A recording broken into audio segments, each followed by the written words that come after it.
The Allegro Productivity Toolbox has a route shielding command that allows you to add shielding around critical nets in your design.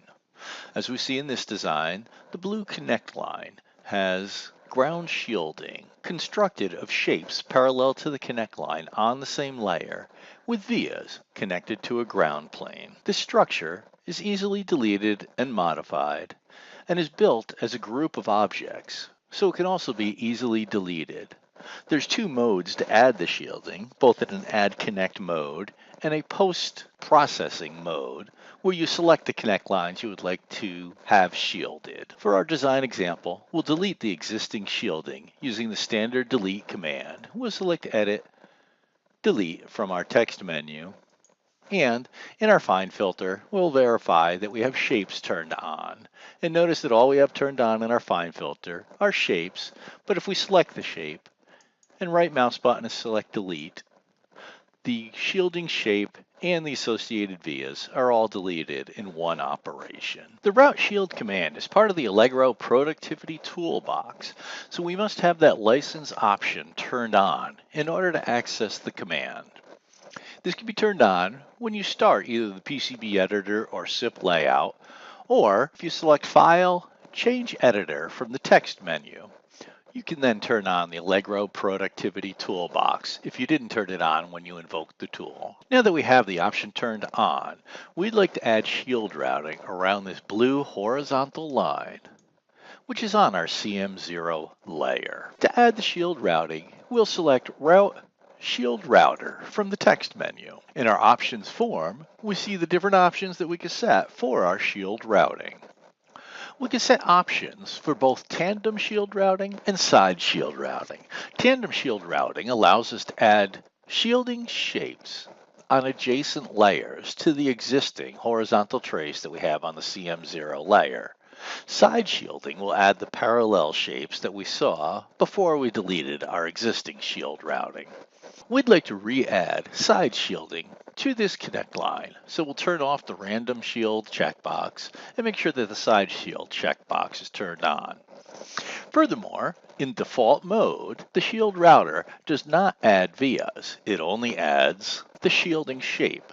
Since we'd like to add vias as well as the shielding shape, we're going to use the advanced mode. We'll select the advanced radio button and select the parameters button to set our advanced shielding parameters. In the advanced parameters, the side shielding and the tandem shielding are set in two different sections. We'll make sure we're going to create side shielding, and we can create either a static shape or a dynamic shape. The two shapes that are going to be added parallel to our existing connect line is going to be a static shape rather than a dynamic shape. These shapes are very small, and there's no real advantage to using dynamic shapes in this case. Dynamic shapes automatically and dynamically void and heal themselves when vias are dropped through them. Since these shapes won't change very often, we'll use static shapes. We will set our width to 8 and our gap to 4. As we see in this picture, the width is the distance from the outer edge of our shield shape to the edge of our connect line, and the gap is the distance from the inner edge of our shield shape to the edge of our connect line. Our shielding shape will have a net associated with it that we'll select from our design, and this is typically a ground net of some sort. In this particular design, all the nets have been renamed numerically, so we'll select what used to be our ground net, CDN_255. We'd like to add vias in our shielding shape, so we'll use our via patterns section of the advanced settings of our shield route form. We can add multiple via patterns, but we'll only need a single via pattern, so we'll select the Add button and create a via pattern called Dave1. We need to select the pad stack that'll be used for our via pattern, so we'll select our via pattern name, select the Add button, and we'll scroll down and select the pad stack we'd like to use, which is our shield via pad stack. We'll set a ring offset of 6 and a via-to-via gap of 7. The ring offset is the distance from the edge of our trace to the center of the vias that will be added, and the via-via gap is the center-to-center distance between the vias that'll be generated. After setting our parameters, we can optionally select the Save Settings button to save our parameters in an ASCII text file in our current working directory.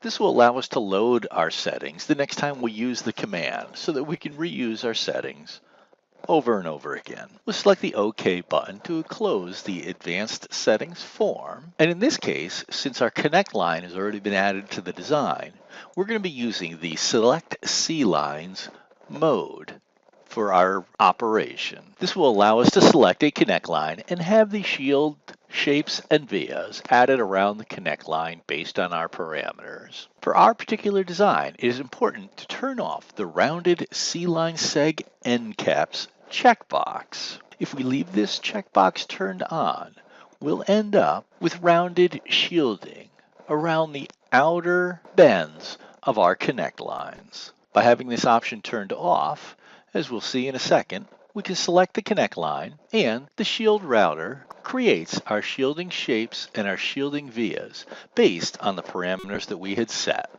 As we scroll over to the right, we can see that we have squared shapes around the outer ends of our segline end caps because we had turned off the rounded C-line seg end caps.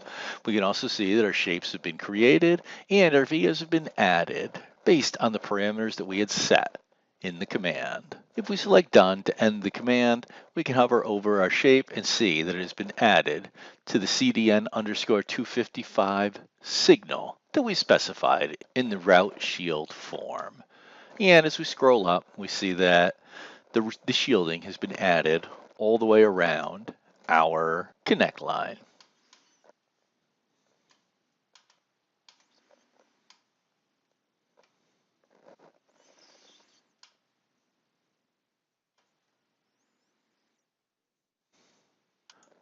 As mentioned earlier, the shield router can also be used in an add connect mode.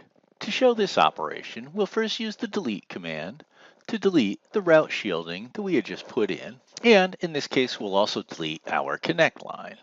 So we'll select the delete command again, go to our find filter, make sure that we turn off everything except for connect lines, and we'll select our connect line and pick done. So we can add shield routing while we're adding the connect lines as well.